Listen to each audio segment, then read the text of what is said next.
ഇത് ചേക്കുട്ടിയുടെ കഥയാണ്. ഒരു നാടിനെ രക്ഷിച്ച ചേക്കുട്ടി എന്ന പാവക്കുട്ടിയുടെ കഥ.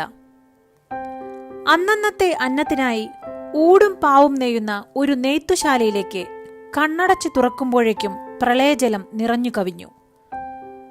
വരുന്ന ഒരു ഓണക്കാലത്തെ സ്വപ്നം കണ്ട് ഒരുക്കിയ കസവുമുണ്ടും സാരികളുമെല്ലാം ചെളിയിൽ പുതഞ്ഞു.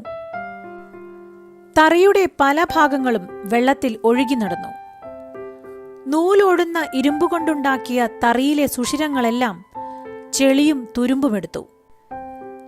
8 അടിയോളം ഉയർന്ന വെള്ളം തിരിച്ചിറങ്ങിയപ്പോൾ ചെളിയല്ലാതെ ഒന്നും കാണാനുണ്ടായിരുന്നില്ല. ലോകം മുഴുവനും ഈ ഗ്രാമത്തിന്റെ ഉയർത്തെഴുന്നേൽപ്പിനായി കൈകോർത്തു.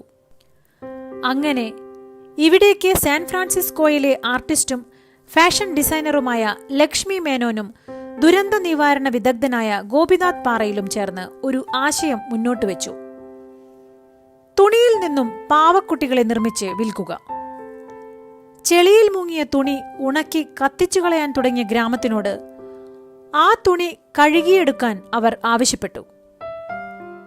ഒരു പാവക്കുട്ടിക്ക് എന്തു മാറ്റമാണ് ഈ ദുരന്ത ഗ്രാമത്തിൽ ചെയ്യാനാകുക? ലോകം കൗതുകത്തോടെ ഉറ്റുനോക്കി. ഈ ഗ്രാമത്തിലെ ചേറിനെ അതിജീവിച്ച കുട്ടി, ചേക്കുട്ടി എന്ന ഒരു പാവക്കുട്ടി ഇവിടെ പിറന്നു. ഒരു സാരിയിൽ നിന്നും ഏകദേശം 360ഓളം പാവകൾ പിറന്നു. കറയും പാടുകളും നിറഞ്ഞ ആ പാവ അതിജീവനത്തിന്റെ അടയാളമായി മാറി. ലോകത്തെമ്പാടുമുള്ള മനുഷ്യസ്നേഹികൾ ഈ ചേക്കുട്ടി ഇരു കൈയും നീട്ടി സ്വീകരിച്ചു. ഏകദേശം 2000 രൂപ വില വരുന്ന സാരിയിൽ നിന്നും 9000 രൂപയ്ക്കുള്ള ചേക്കുട്ടി പാവകൾ പിറന്നു. 1.5 നൂറ്റാണ്ടിന്റെ ചരിത്രമുറങ്ങുന്ന ചേന്നമംഗലം എന്ന നെയ്ത്തുഗ്രാമത്തെ വീണ്ടെടുക്കുന്നതിൽ ചേക്കുട്ടി പാവകൾ വഹിച്ച പങ്ക് അനിർവചനീയമായി മാറി. ചേന്നമംഗലം ഉയർത്തെഴുന്നേൽക്കുകയാണ്.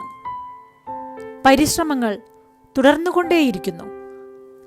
ശാസ്ത്രം എത്ര വികസിച്ചാലും, ലോകം എത്ര വലുതായാലും, മനുഷ്യ മനസ്സിന്റെ വിശാലതയ്ക്ക് മുന്നിൽ പ്രതിസന്ധികൾ തോറ്റുപോകുന്നത് നാം പലപ്പോഴും കണ്ടിട്ടുണ്ട്.